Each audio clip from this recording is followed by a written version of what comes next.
1774 में नरेंद्र कुमार देव नाम के ब्राह्मण को फांसी दी। यह पहला कारण, सारे ब्राह्मण टेंशन में आ गए भारत के। दूसरा कारण, जिन ब्राह्मणों ने शिक्षा से वंचित रखा था, अंग्रेजों ने 1813 में प्री प्राइमरी एजुकेशन का निर्माण किया। दूसरा कारण, इस वजह से राष्ट्रपिता ज्योतिराव फुले को शिक्षा मिली, इस वजह से छत्रपति शाहू महाराज को शिक्षा मिली, इस वजह से बाबा साहब आंबेडकर को शिक्षा मिली। तीसरा कारण, 1854 में अंग्रेजों ने विश्वविद्यालय का निर्माण किया। और चौथा कारण, 1918 में जब साउथ ब्यूरो कमीशन भारत में जातवार प्रतिनिधित्व देने के लिए आया, अंग्रेजों ने ब्राह्मणों को 1% भी अधिकार नहीं दिया। जिन मुगलों ने 40% हिस्सेदारी दी थी, अंग्रेजों ने ब्राह्मणों को कुछ नहीं दिया। तो ब्राह्मणों को लगा अगर अंग्रेज ज्यादा दिन तक भारत में रहेंगे तो ये जो SC ST OBC जो समाज है, जिनको हजारों सालों से हम लोगों ने शिक्षा से वंचित करके रखा, ज्ञान से वंचित करके रखा, अगर ये जाग जाएंगे तो इनकी संख्या ज्यादा है, तो ये लोग इस देश के हुक्मरान बन सकते हैं। अगर इन लोगों को हमारा षड्यंत्र पता चला तो फिर ब्राह्मणों का क्या होगा। इसीलिए जितना जल्दी हो उतना जल्दी अंग्रेजों को भगाओ। और भगाने के लिए 28 दिसंबर 1885 में कांग्रेस बनाई। और कांग्रेस का पहला सर्वे सर्वा न्यायमूर्ति गोविंद रांडे नाम का ब्राह्मण राष्ट्रपिता ज्योतिराव फुले को कह रहे थे कि फुले, आप बुद्धिमान हो, अंग्रेजों का राज है, अगर अंग्रेजों को अगर जल्द से जल्द इस देश से भगाते हैं तो भारत आजाद हो जाएगा। तो इसलिए आपको कांग्रेस के आंदोलन में शामिल होना चाहिए। तो फूले ने कहा, ये मैं आपके आंदोलन में शामिल नहीं होता। और राष्ट्रपिता ज्योतिराव फुले कांग्रेस में शामिल नहीं हुए। फिर बाल गंगाधर तिलक ने शाहू महाराज को चिट्ठी लिखी और कहा कि आप राजा हो, आप सरीका व्यक्ति, अगर अंग्रेजों को गुलामी से मुक्त होने का जो आंदोलन चल रहा है, अगर इसमें आप शामिल होते हैं तो देश जल्दी आजाद हो जाएगा। तो शाहू महाराज ने कहा, आप ब्राह्मण लोग मेरे सरीके राजा को सोचने नहीं देते, तो मेरी इस भोली भाली जनता का क्या करोगे। जाओ जाओ, मैं आपके आंदोलन में शामिल नहीं होता।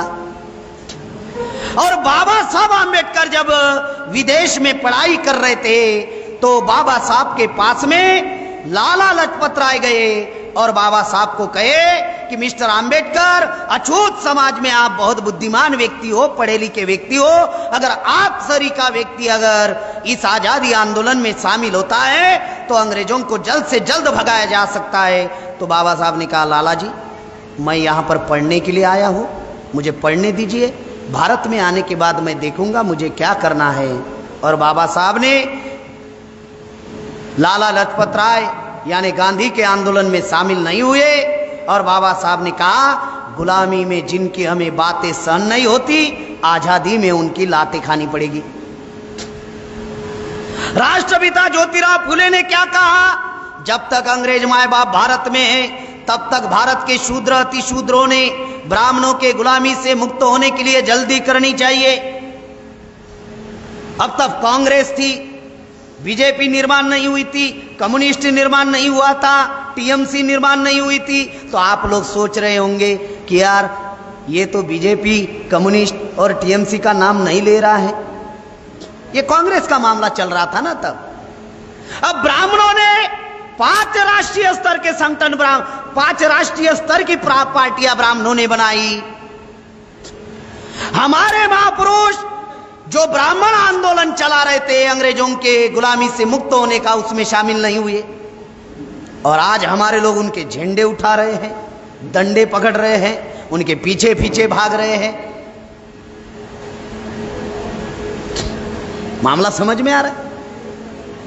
बहुत गंभीर मामला है। उस वक्त कांग्रेस थी, राष्ट्रपिता ज्योतिराव फुले ने कहा था, जो कांग्रेस में जाएगा वो अपनी बाप की औलाद नहीं। ये राष्ट्रपिता ज्योतिराव फुले ने कहा था कि जो कांग्रेस में जाएगा अपने बाप की, खुद के बाप की औलाद नहीं। यानी हमारे महापुरुष ब्राह्मणों के गुलामी से मुक्त होने का आंदोलन चला रहे थे, जो अभी तक हम लोग आजाद नहीं हुए। 15 अगस्त को अंग्रेज नाम का विदेशी चला गया और ब्राह्मण नाम का विदेशी इस देश का हुक्मरान बना। आज हम लोग गुलाम हैं। इस वजह से क्या हुआ? इस देश का शासक ब्राह्मण होने की वजह से क्या हुआ? जो समस्या अंग्रेज काल में नहीं थी, वो समस्या आजाद भारत में निर्माण हुई। अंग्रेज काल में नक्सलवाद नहीं था, आजाद भारत में नक्सलवाद आया। अंग्रेज काल में आतंकवाद नहीं था, आजाद भारत में आतंकवाद आया।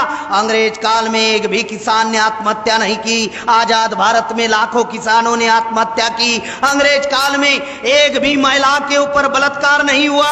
आजाद भारत में हर 5 मिनट के अंदर एक महिला के ऊपर अन्य अत्याचार होता है। जो समस्या गुलाम भारत में नहीं थी, आजाद भारत में निर्माण हुई। यह हमारी आजादी नहीं है। हमारे महापुरुषों ने जो हमारे आजादी का आंदोलन चलाया, वो अभी भी पूरा नहीं हुआ। ये 2 नंबर का काम है आजादी का आंदोलन। पहला अधूरा कार्य क्या है महापुरुषों का? जितने भी महापुरुषों ने आंदोलन चलाए, प्रतिनिधित्व के लिए चलाए कि हमारे समाज को जीवन के प्रत्येक क्षेत्र में प्रतिनिधित्व मिले, वो अभी भी पूरा नहीं हुआ। दूसरा, हमारा समाज मनुवादी ब्राह्मणवादी व्यवस्था का हजारों सालों से गुलाम है, जो आज भी आजाद नहीं हुआ। ये आजादी का आंदोलन अभी तक, हमारे आजादी का आंदोलन पूरा नहीं हुआ। ये 2 नंबर का काम है। तीसरा काम,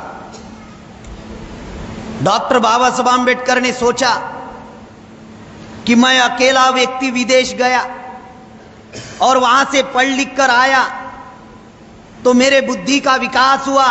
ये किस वजह से हुआ? हायर एंड प्रोफेशनल एजुकेशन की वजह से हुआ। ये किस वजह से हुआ? फॉरेन एजुकेशन की वजह से हुआ।